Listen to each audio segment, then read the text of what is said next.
நம்முடைய பைபிள் எடுத்து சொல்லுவோம். இது தேவனுடைய வார்த்தை. இதை நான் கேட்கின்ற வேளையிலே என்னை மாற்றும், என் குடும்பத்தை மாற்றும், என் சபையை மாற்றும், இந்த உலகத்தையே மாற்றும். அப்ப கடவுளுடைய வார்த்தையை ஒரு மனுஷன் படிக்க ஆரம்பிச்சா அவனுடைய வாழ்க்கை மாறும். We're doing a series. So நம்ம இந்த ஸ்டோரி லைன்ல ஆதாம் ஏவாள் முடிஞ்சு சேத் ஏனோக் இப்படி போன வாரம் யாரை பத்தி பார்த்தோமாங்க சொல்லுங்க. டேவிட், தாவீது. அப்போ போன வாரம் நம்ம டேவிட் பத்தி பார்க்கறோம். Naturally the story will unfold to one great man. ஒருத்தர் வந்துட்டு தாவீதுடைய ஃபேமஸான பிள்ளை, அவர் பேர் தான் சொல்லுங்க சாலமோன். அப்ப சாலமோன் அந்த வார்த்தைக்கு என்ன அர்த்தம் அப்படி நீங்க சொல்லி பார்த்தீங்கன்னா, சாலமோன் மீன்ஸ் பீஸ். சொல்லுங்க பீஸ். அப்ப இந்த சாலமோனுடைய பேருக்கு அர்த்தமே அவர் எங்க போனாலும் சமாதானத்தை கொடுக்கிறவர். He was a man of peace. And Solomon wrote 3 books. 3 புத்தகங்களை சாலமோன் எழுதினார். ஒரு புக் பார்த்தீங்கன்னா Songs of Solomon, கல்யாணம் ஆகிறதுக்கு முன்னாடி வாலிப வயசுன்னு சொல்லுவாங்க, யூத் டைம். அப்போ Songs of Solomon was a style of writing. அவருடைய கல்யாண லைஃப் ஆகிற நேரத்தில் மேரிட் லைஃப்ல எழுதின ஒரு அழகான ஒரு புக்கு தான் Songs of Solomon. By the way, இந்த உலகத்திலேயே அதிகமாக மேரேஜ் பண்ண ஒரு ஆள் யாருன்னு சொன்னா சாலமோன் தான். ஒருத்தரை வச்சுக்கிட்டே மேனேஜ் பண்றது கஷ்டம் அப்படின்னு சொல்லிட்டு ரொம்ப பேர் சொல்லுவீங்க நீங்க. ஆனா 1000 பேரையும் அடக்கி ஆழ்ந்த ஒரு சாலமோன் கதை தான் இன்னைக்கு. இந்த சாலமோனுடைய மேரேஜ் லைஃபை ரொம்ப அழகாக அவருடைய வாழ்க்கையில அங்க Songs of Solomon he wrote when he was in the married life. And then the Bible says that he got lot of children. அநேக பிள்ளைகள் இருந்தாங்க. யோசிச்சு பாருங்க, இந்த சாலமோனுடைய வாழ்க்கையில அட்லீஸ்ட் ஒரு 1000 பேருக்கு மேரேஜ் பண்ணி ஒவ்வொரு மேரேஜ்லயும் ஒரு குழந்தை பிறந்தா எவ்வளவு பிள்ளைங்க? 1000 பிள்ளைகளுக்கு ஆலோசனை சொல்ற மாதிரி எந்த புக் எழுதினார் அவரு? எஸ். அப்ப நீதிமொழிகள், book of proverbs is basically ஒரு அப்பா பிள்ளைகளா உட்கார வச்சுக்கிட்டு அவர் ஆலோசனை கொடுக்கிற அழகான ஒரு புக். அங்க Proverbs should be read by every youngster. யார் யாரெல்லாம் உங்களுடைய நீங்க யூத் வாலிபர்கள் அப்படி சொல்றீங்களோ, I will highly advise you to read Proverbs. நீதிமொழிகள் 31 அதிகாரம் இருக்காங்க. ஸோ 1000 பெண்களை திருமணம் பண்ணி வாழ்க்கை வாழ்ந்து அட்லீஸ்ட் 1000 பிள்ளைங்க பிறந்த அந்த பிள்ளைங்களுக்கு எல்லாமே பெரிய வாழ்க்கைலாம் வாழ்ந்து அட்வைஸராக கொடுத்து முடிச்சு இந்த சாலமோன் அவருடைய வாழ்க்கையில் எவ்வளோ பெரிய ஞானி, பணக்காரர், எல்லாத்தையும் ருசிச்சு சாகிற நேரத்தில் சொல்லுவாங்கள்ல, வயசான கிழமை சாகிற நேரத்தில் ஒரு புக்கை எழுதுறதுனா என்ன புக்குங்க அதுங்க? எக்லிசியாஸ்டிஸ், தமிழில் வந்துட்டு பிரசங்கி. அதில் படித்து பார்த்தீங்கன்னா எல்லாமே மாயை. பில்டிங் கட்டினேன், அது ஒரு மாயை. ஞானத்தை பார்த்தேன், அது ஒரு மாயை. இதை சாப்பிட்டேன், அது ஒரு மாயை. இப்படி எல்லாமே மாயை மாயை அப்படின்னு சொல்லிட்டு இந்த சாலமோன் ராஜா இந்த 3 விஷயத்தை எழுதுறாருங்க. அப்ப இந்த சாலமோன் ராஜா இவருடைய வாழ்க்கையில ஆண்டவர் இவரை ஒரு முதல் முறையாக ராஜாவாக்குறார். He makes him king. Sometime ஜனங்க சொல்லுவாங்க குட்டி சாலமோன். என்ன சாலமோனா? அப்ப அதே மாதிரி நம்ம பைபிள்ல இந்த சாலமோன் அவரை வந்துட்டு ராஜாவாக்குறதுக்காக ஒரு முறை 1 ராஜாக்கள் 3ஆம் அதிகாரம் 5ஆம் வசனத்துல கடவுள் அவங்கள பார்க்க வர்றார். God comes to meet him. 1 Kings chapter 3 verse 5. 1 ராஜாக்கள் 3ஆம் அதிகாரம் வசனங்கள் 5. கிபியோனிலே கர்த்தர் சாலமோனுக்கு ராத்திரியில் சொப்பனத்திலே தரிசனமாகி, நீ விரும்புகிறதை என்னிடத்தில் கேள் என்று தேவன் சொன்னார். யோசிச்சு பாருங்க, கடவுள் வந்து கேட்கிறார், உனக்கு என்ன வேணும்? What is it that you want? one thing. அப்படி கேட்டேன்னு சொன்னா ஒருத்தர் சொல்லுவாங்க, அப்பா என் வாழ்க்கையில் சமாதானம் கிடைச்சா போதும், என் வாழ்க்கையில் பிரச்சனைலாம் போகணும், என் வாழ்க்கையில் கடன் போகணும், இப்படி ஏதாவது ஒரு விதத்தில் something that you will have asking God. I am sure உங்களுடைய கேள்விகளுக்கு ஆண்டவரே எனக்கு பதிலை தாங்கப்பா அப்படின்னு நம்ம கேட்போம் அங்கே. ஆனால் இந்த ராஜா இவருடைய வாழ்க்கையில் அன்னைக்கு என்ன கேட்டாரு? I want you to look at the first thing that happen over Solomon's life. I will speak 4 W's. Okay. அப்போ நம்பர் 1 முதல் விஷயம் சாலமோன் கேட்ட விஷயம் சாலமோன்ஸ் wisdom. அப்ப ஆண்டவர் கேட்கிறாரு, உனக்கு என்ன தேவை? What do you want? Immediately அவன் சொல்றாங்க, அடுத்த வருஷம் படிச்சு பார்த்தீங்கன்னு சொன்னா verse 9, the same chapter, verse 9, 1 Kings chapter 3 verse 9. ஆகையால் உமது ஜனங்களை நியாயம் விசாரிக்கவும் நன்மை தீமை இன்னதென்று வகையறிக்கவும் அடியனுக்கு ஞானமுள்ள இருதயத்தை தந்தருளும். ஏராளமா இருக்கிற இந்த உமது ஜனங்களை நியாயம் விசாரிக்க யாராலே முடியும்? அப்ப இங்க இவர் சொல்றாரு, எனக்கு என்ன தேவைன்னு சொன்னா, ஐ நீட் wisdom. உலகத்துல நீ எது கேட்கலாம், அது அழிஞ்சு போயிட்டே இருக்கும். அப்போ இந்த உலகத்துல எது நடந்தாலும் it all happens in a very unexpected way. எதிர்பாராத விதத்துல அநேக விஷயம் நம்முடைய வாழ்க்கை நடக்குவாங்க. அப்ப இந்த சாலமோனுக்கு ஒரு ஆசை, கடவுள் கேட்கிறாரு, உனக்கு என்ன தேவை? If God comes and asks you one thing, what will your prayer look like? Will your prayer be dependent on your needs? உன்னுடைய ஜெபங்கள் தேவைகளை சார்ந்து இருக்குமா? Sometime we always go to God with requests. ஒரு சில நேரத்துல நம்ம எப்பவுமே கடவுள்கிட்ட ஏன் போவோம்னு சொன்னா ஒரு தேவைக்காக தான் போவோம். ரீசெண்டா என்னோட நண்பர் பாஸ்டர் சாட்விக், உங்களுக்கு தெரியும், D1 பாஸ்டருடைய பையன், அவங்க வந்திருந்தாங்க.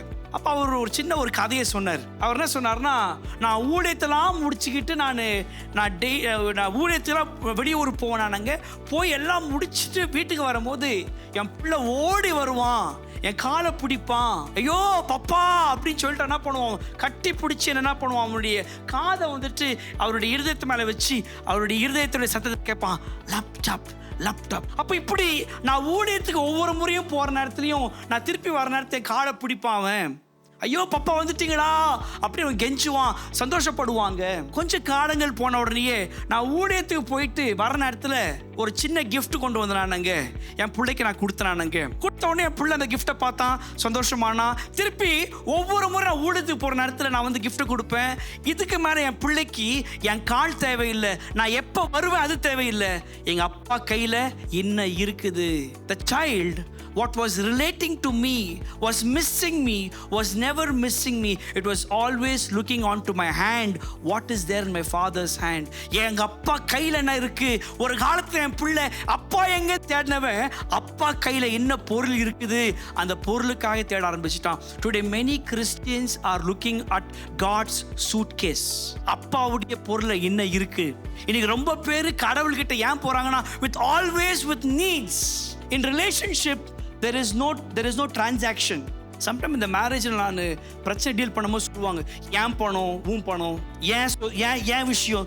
there is no my money and your money in marriage. That's a very dangerous relationships.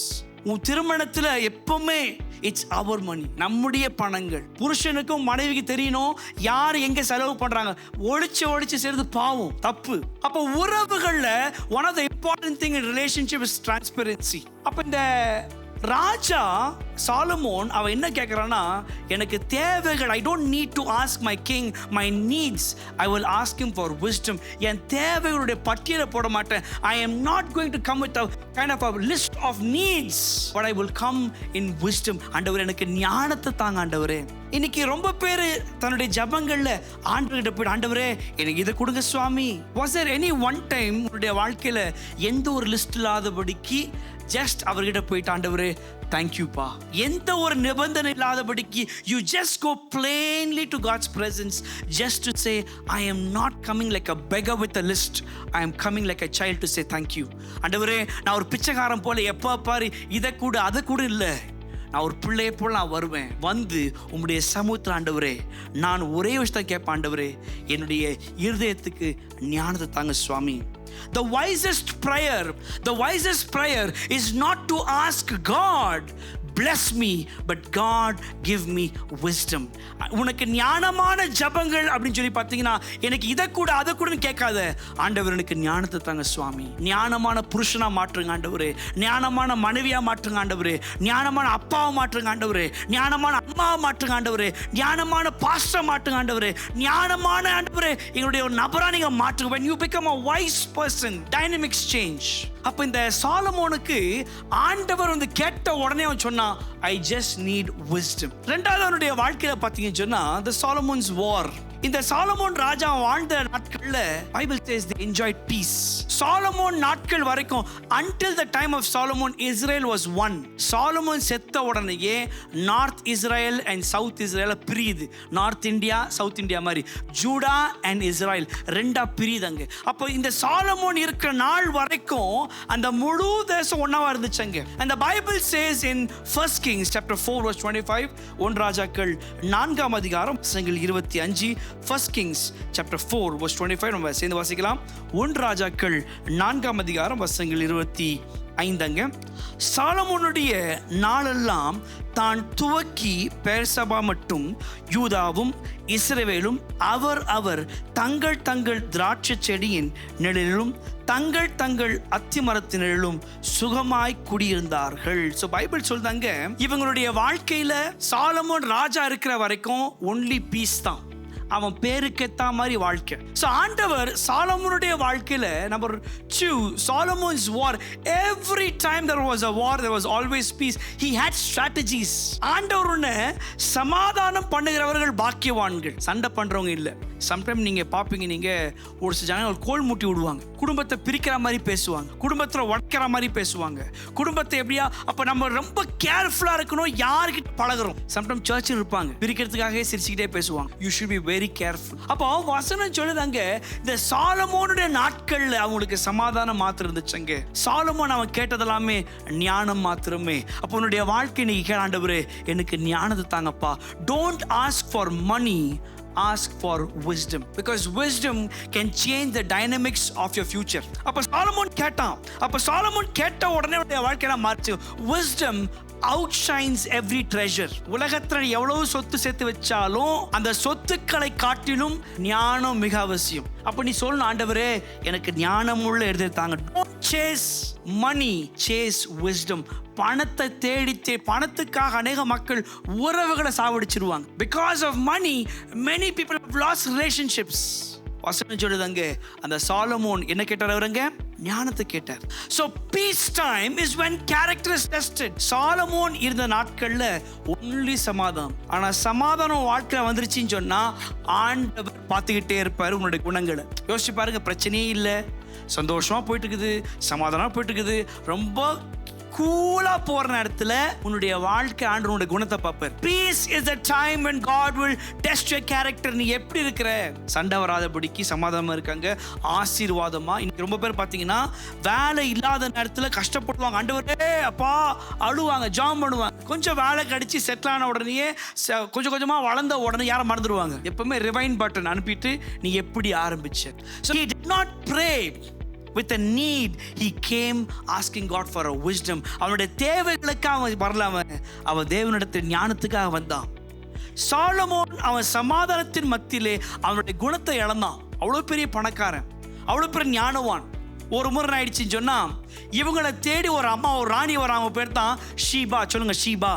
அந்த ராணி கேள்விப்படுறாங்க சாலமோனுடைய ஞானத்தை பத்தி. The moment Queen Sheba hears the wisdom, she travels far. வந்து அவனுடைய எல்லா அரேஞ்ச்மெண்ட்ஸை பார்க்குறாங்க. சம்டைம் நீங்க ரெஸ்டாரண்ட் நீங்க போனீங்கன்னு சொன்னா அந்த ரெஸ்டாரண்ட் ட்ரெஸ் போட்டிருப்பாங்க, நீங்க பார்த்துருப்பீங்க. நீங்க அந்த ரெஸ்டாரண்ட்ல ஒரு வெயிட்டர் ட்ரெஸ் போட்டிருப்பான், கேப்டன் வித்தியாசமா ட்ரெஸ் போட்டிருப்பான்.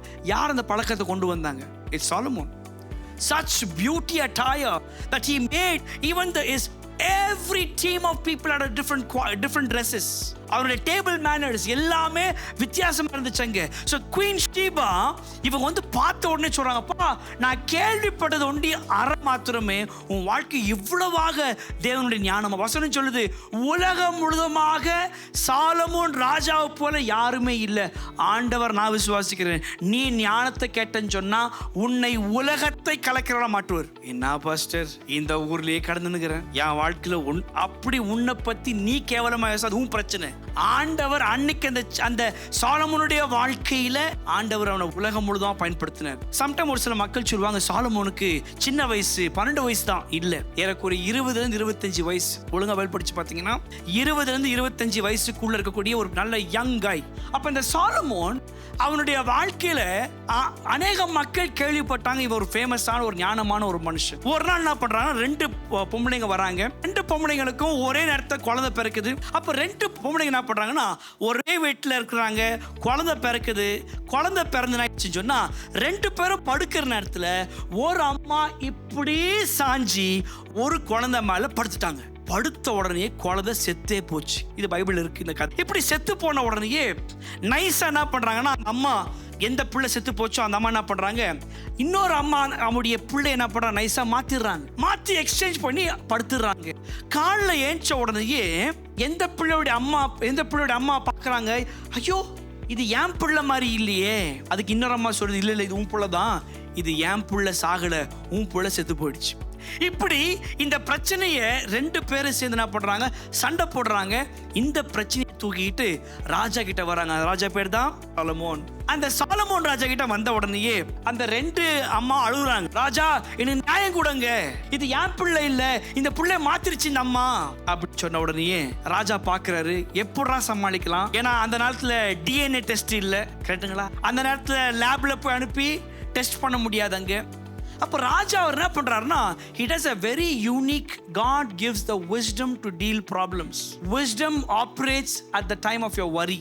உன்னுடைய கஷ்டமான நேரங்கள்ல ஆண்டவரே ஞானத்தை வெளிப்படுத்த, God will give you wisdom. டக்குன்னு வரும். சோ இந்த ராஜா பாக்குறாரு எப்படி டீல் பண்ணலாம். அந்த டீலிங்ல சொல்றாரு, ஒரு கத்தி எடுத்துட்டு வாங்க. எல்லாம் பாக்குறாங்க, என்னடா இது, ராஜா பதில கொடுப்பாருன்னு பார்த்தா கத்தியை கேட்கிறாரு. நல்ல பெரிய கத்தி கொண்டு வாங்க. கத்தியை கொண்டு வந்து எந்த பிள்ளை உயிரோடு இருக்குதோ அந்த பிள்ளைய பாதி அறுத்துருங்க, அறுத்து பாதிய இங்க கொடுங்க, இந்த அம்மாவுக்கு பாதிய அந்த அம்மாவுக்கு கொடுங்க. சொன்ன உடனேயே அந்த இன்னொரு அம்மா சொல்லுது, எஸ் கரெக்ட், பாதி அங்க பாதி இங்க, இப்படி பாதி அப்படி பண்ண உடனேயே அந்த உண்மையான அம்மாவுக்கு ஒரு பெரிய ஒரு ஹார்ட்ல ஒரு பெயின். இல்ல இந்த பிள்ளை என்கிட்ட வளர்னாலும் பிரச்சனை இல்லை, இந்த பிள்ளை அங்க வளர்ந்தா போதும், உயிர் மாத்திரம் பொழைச்சா போதும். உண்மையான அம்மாவுக்கு தன் பிள்ளைகள் மீது எப்பவுமே என்ன இருக்குவாங்க, அக்கறை இருக்கு. உண்மையான அப்பா அவங்களுக்கு தன்னுடைய பிள்ளைகள் என்ன இருக்குவாங்க, அக்கறை இருக்கும். உண்மையான பாஸ்டர்களுக்கு தன்னுடைய ஆடுகள் மீது இருக்குவாங்க, அக்கறை இருக்குவாங்க. அப்போ இந்த இடத்துல அந்த அப்படி சொன்ன உடனேயே டக்குன்னு கண்டுபிடிச்சிறாரு யாரு, சாலமோன். அங்க உண்மையான அம்மா யாருங்க, இவங்க தான். So immediately அவருடைய கீர்த்தி, the wisdom spread all over the world. People got to know how wise was Solomon. In fact Solomon அந்த நாட்களிலேயே ஸ்ரீலங்காக்கு ஷிப் அனுப்புவார். அவர் உலகம் ஃபுல்லாவே ஷிப் அனுப்பி அநேக ஃப்ரூட்ஸ், அநேக ஸ்பைசஸ், மசாலாவை எல்லாத்தையும் கொண்டு வந்து அந்த நாட்கள்லேயே there was a trade that was happening. We have got historical evidences. அப்போ இந்த சாலமோன் பார்த்தீங்கன்னு சொன்னா அவன் ஞானமா இருந்தான். ராணிங்க தேடி வந்தாங்க. இவர் எங்க என்ன பேசினாலும் ஞானமா. சம்டைம் நீங்க பார்த்துருப்பீங்க, சொல்லுவாங்க தவளை எதில் கட்டுச்சிங்க, தன்னுடைய பேசி இந்த லைட் பூச்சி இருக்கும், அது லைட் போட்டவன வந்துக்கினே இருக்கும். எதுக்கு வருது, அது ஜாலியா டான்ஸ் ஆடுறதுக்கா, சாகிறதுக்குன்னே போகும். பைபிள் சொல்லுது நீ சும்மா இருந்தா ஞானம் வாங்க. சம்டைம் நீங்க பார்த்துருப்பீங்களா, ஒரு 4 பேர் உட்காந்துட்டு இருப்பாங்க, ஒருத்தன் பேசுவான், அவன் பேசி முடிச்ச உடனே இன்னொருத்தர் பேசுவான், 3வது இருப்பான். நான் சொல்லுமே ஏதாவது அவனுக்கு அறிவே இருக்காது, அவன் ஏதாவது சொல்லணுமே வளருவான். Actually சும்மா இருந்தாலே it is wisdom. Even silence is a very powerful wise tool. Even silence is very powerful. ஒரு மீட்டிங் சும்மா ஒன்றும் தெரியாது, ஆனால் சும்மா அப்படி பண்ணாலே போதும், மக்களோ இவனுக்கு தெரிஞ்சவன். அப்போ ஞானமான மக்கள் அவர்கள் பேசக்கூடிய வார்த்தைகள், the wisdom talks will be always few. It will be selective. நீ பேசும்போது அந்த வார்த்தைகளை ஞானமா பேசணும், குறைவா பேசணும். பட்ட பட்ட பட்ட பட்ட பட்ட. இன்னும் ஒரு சில கேங் பார்த்துருக்கீங்களா, எதை பேச தெரியும் சொல்லுவாங்க, கேமரா பேசுங்க தெரியும் சொல்லுவாங்க, லைட்டை பேசுங்க, போனை பேசுங்க, கார்பெட்டை பேசுங்க, கீபோர்டை பேசுங்க. அவன் எது கேட்டாலும் ராக்கெட் சயின்ஸ் பேசுங்க, இதுதான் உனக்கு தெரியாது. You should be allowing yourself to say I don't know. Wisdom says I don't know. Wisdom says I want to learn. அப்ப இங்க சாலமோனுடைய வாழ்க்கையில அவன் ஞானமா இருந்தான்.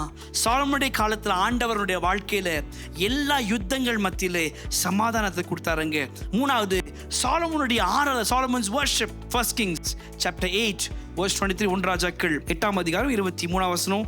இஸ்ரவேலின் தேவனாகிய கர்த்தாவே, மேலே வானத்திலும் கீழே பூமியிலும் உமக்கு ஒப்பான தேவன் இல்லை. தங்கள் முழு இருதயத்தோடும் உமக்கு முன்பாக நடக்கிற உமது அடியாருக்கு உடன்படிக்கையும் கிருபையும் காத்து வருகிறேன். நீங்க அழகா பாட்டு பாட்டாங்க, உமக்கு ஒப்பானவர். இங்க வந்துச்சுங்க, இங்க தான் வந்துச்சு. நீங்க அழகா வசதி சொன்னாங்க, குதிரை யுத நாளுக்காக யார் சொன்னா? சாலமோன், தாவீது இல்லை. அப்போ நம்முடைய வாழ்க்கையில நம்முடைய ஆண்டவர் யார் அப்படின்னு சொல்லி பார்த்தீங்கன்னா, அவர் God is a God worthy of worship. அப்ப நம்முடைய ஆண்டவர் நீ ஆராதனை செய்யணும். இந்த சாலமோனுக்கு ஞானம் ஆண்டவர் எப்படி கொடுத்தாருன்னா, அவனுடைய இருதயம் எப்பொழுதுமே ஆண்டவர் நோக்கி பார்க்கும். Worship is not singing. The Hebrew word for worship is shoko. அப்படின்னு சொன்னா பணிந்து குனிந்து ஆண்டவர் மேல ஒரு மரியாதை, கனம், respect and honour is worship. Singing is part of the worship. அப்ப இந்த சாலமோனுடைய வாழ்க்கையில ஆண்டவர் எப்பொழுதுமே அவர் ஆராதனைக்கு பாத்திரர். He will say the Lord of God in heaven. அவர் பரலோகத்தின் தேவன், அவர் பூமியின் தேவன். நீ சொல்லணும், ஒவ்வொரு முறையும் பிரச்சனை வரது சொல்லாங்க, என்னுடைய ஆண்டவர் பரலோகத்தையும் பூமியும் உண்டாக்கின தேவனாங்க. Our God is God. You can lead in public and still lose in private. நீ பப்ளிக்கா அழகா, நான் கூட பிரசங்கம் பண்ணலாம், இன்னைக்கு நீ அழகா பர்ஃபார்மன்ஸ் பண்ணலாம், சர்ச் முன்னாடி, பாஸ்டர் முன்னாடி, எல்லாரும் முன்னாடியும் உன்னை பார்த்த உடனே இவங்கள மாதிரி யாருமே இல்லையா, பர்ஃபார்மன்ஸ் அழகா பண்ணலாம். You can lead in public and still lose in private life. Your measurement of your worship is not in your public performance. Your measurement is in your personal. அப்ப நீ தனியாக இருக்கின்ற நேரத்துல ஆண்டவர் பார்க்கிறார். When you are inside your bathroom, God sees. When you are inside your bedroom in your blanket, God sees. நீ யாருமே இல்லாத நேரத்துல வண்டியில தனியா போகும்போது ஆண்டவர் பார்க்கிறாரு. நீ எங்கெங்கெல்லாம் தனியா போகிறியோ அங்கெல்லாம் ஆண்டவருடைய கண்கள் உன்னை பார்த்து கொண்டே இருக்கிறதாங்க. Maybe you think no one is watching you. My friend, at the time of your judgment, your phone will testify against you, my friend. Sometimes we become so private, you and your phone. Your phone has better testimony. Your phone has a lot of evidences to tell about your life. You can lead in public and still lose in private. Number 2, worship is a heart posture, not a platform posture. ஒரு உண்மையான ஆராதனை பண்றேன்னு சொன்னா உன்னுடைய இருதயம் அவருடைய சமூகத்தின் முன்பதாக, it is always looking on to God. ஆண்டவரே, பொதுவாகவே உன்னை நீ பார்க்க ஆரம்பிச்சிட்டேன்னு சொன்னா வெளியில இருக்க குறைகளை பார்க்க முடியாது. பிரச்சனையே நீ அவன் சரி இல்லை இவன் சரி ஏன் சொல்ல தெரியுமா? The problem is you have never seen your own heart, how dirty it is.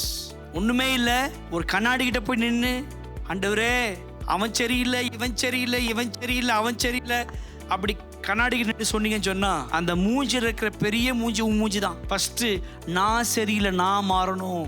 You should acknowledge. சாலமோனுடைய வாழ்க்கை தான் பிரச்சனை. ஞானத்தை கொடுத்தாரு, ஆராதனை பண்ணா, எல்லாம் பண்ண நம்மாலங்க. இன்ஃபேக்ட் அவன் தேவனுடைய ஆலயத்தை கட்டினான்.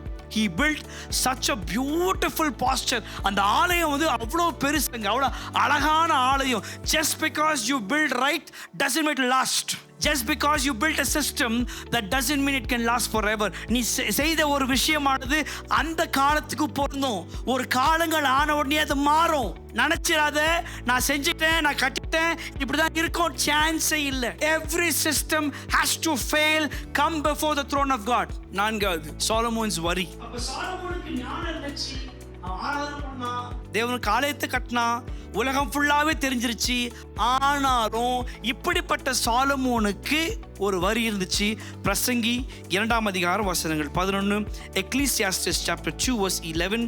என் கைகள் செய்த சகல வேலைகளையும் நான் பட்ட எல்லா பிரயாசத்தையும் கண்ணோக்கி பார்த்தேன். இதோ எல்லாம் மாயையும் மனதுக்கு சஞ்சலமாய் இருந்தது.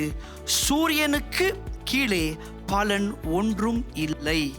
அப்ப இவருடைய வாழ்க்கையில பாத்தீங்கன்னா அவர் என்னத்தை பார்த்துட்டார்? எவ்வளவு பேருக்கு நீங்க பிரியாணி சாப்பிட்டு போர் ஆயிடுச்சு? ஓகே, 1 2 3 4 5 6. ஓகே, எவ்வளவு பேருக்கு சாம்பார் சாப்பிட்டு போர் ஆயிடுச்சு? ஓகே, தோசை இட்லி, சரி வேற ஏதாவது இருக்குமா? கீரையா? ஓகே, எவ்வளவு பேர் ஒரு பாயிண்ட்ல வந்திருக்கீங்க? அதாவது சம்டைம்ஸ் சாப்பிட்டு எல்லாம் ட்ரை பண்ணி போச்சா அந்த ஃபீலிங் வந்திருக்கா? உங்களுக்கு தெரியும் நான் சொல்ற விஷயம். என்ன சாப்பிட்டாலும் திருப்தி ஆகாது, என்னென்னமோ பண்ணுவோம், என்ன பண்ணா என்ன அந்தர்பல்ட்டி அடிச்சாலும். Solomon was a man who tried everything. He tried a woman, he was not satisfied. He tried building beautiful palaces, he was not satisfied. He tried religion, he was not satisfied. He tried everything on earth. அவன் எல்லாத்தையும் செஞ்சான், ஆனாலும் அவனுடைய வாழ்க்கையில குறைகள் மாத்திரமே.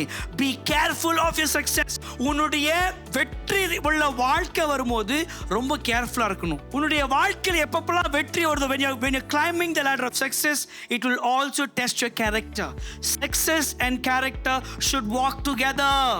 அப்பனுடைய வெற்றி வரும்போது கடவுள் பார்த்துக்கிட்டே இருப்பார். உன் பணத்தில் வெற்றி வரும்போது, உன் வாழ்க்கையில் படிப்பு வெற்றி, வேலை வெற்றி, இப்படி வெற்றிகள் வரும்போது பார்த்துக்கிட்டே இருப்பார் எப்படி இருக்கிறான். அப்போ சாலமோனுடைய வாழ்க்கையில் ஞானம் இருந்துச்சு, ஆராதனை பண்ணான், வெற்றிகள் சக்சஸ் இருந்துச்சு. அவன் பண்ண பெரிய மிஸ்டேக் 1 ராஜாக்கள் 11ஆம் அதிகார வசனங்கள் 5-6. 1 Kings chapter 11 verse 5 and 6. The biggest mistake that Solomon did in his life. Solomon சீதோனில் தேவியாகிய அஸ்தோரத்தையும் அம்மோனியரின் அருவருப்பாகிய மில்கோமையும் பின்பற்றினான். சாலமோன் தன் தகப்பனாகிய தாவீதை போல் கர்த்தரை பூரணமாய் பின்பற்றாமல் கர்த்தரின் பார்வைக்கு பொல்லாப்பானதை செய்தான். இவன் என்ன பண்ணானா, மற்ற கடவுளுடைய பெண்களை மேரேஜ் பண்ணான். கடவுளே தேடி போனவன், கடவுள் போனவன் இவன் டக்கு என்ன பண்றான், இன்னொரு கடவுளுடைய பெண்களை தேடி போட 1000 பேர். அதுக்கு என்ன பண்ணிச்சுங்க, நைஸா கொஞ்சம் மாத்திருச்சங்க. அப்ப இவன் என்ன பண்றான், நான் நின்றுக்கிற மாதிரி இருந்துச்சங்க. வசனம் சொல்லுது, சாலமோன் அவனுடைய கடைசி நாட்கள்ல ஆண்டரை விட்டான். Can you imagine? Well started, not finished well. நல்லா ஆரம்பிச்சா நல்லா முடிக்கிறீங்க. ரொம்ப பேர் நல்லா ஆரம்பிச்சிருப்பீங்க, இப்படி ஆரம்பிச்சிருப்பீங்க, அப்படி ஆரம்பிச்சிருப்பீங்க. It's not about how well you began. Can you say how well you finished? நல்லா ஆரம்பிக்கிறது மாத்திரம் இல்லை. That's my fear of my life. நல்லா வைராக்கியமா ஆரம்பிச்சிருக்கிறேன், ஆண்டவரே நான் சாகர நேரத்தில் I want to finish it right. When I'm at my cemetery box, I want to finish it right. That should be a prayer. அப்போ உன்னுடைய வாழ்க்கையில் இன்னைக்கு நீ சொல்ல, ஆண்டவரே நான் நல்லா ஆரம்பிச்சேன், ஆண்டவரே நான் நல்லா முடிக்கணும் சுவாமி. சாலமோன் நல்லா ஆரம்பிச்சான், நல்லா முடிக்கவே இல்லை. இன்னைக்கு நீயும் ஒழுங்கா ஆரம்பி, ஒழுங்கா முடி.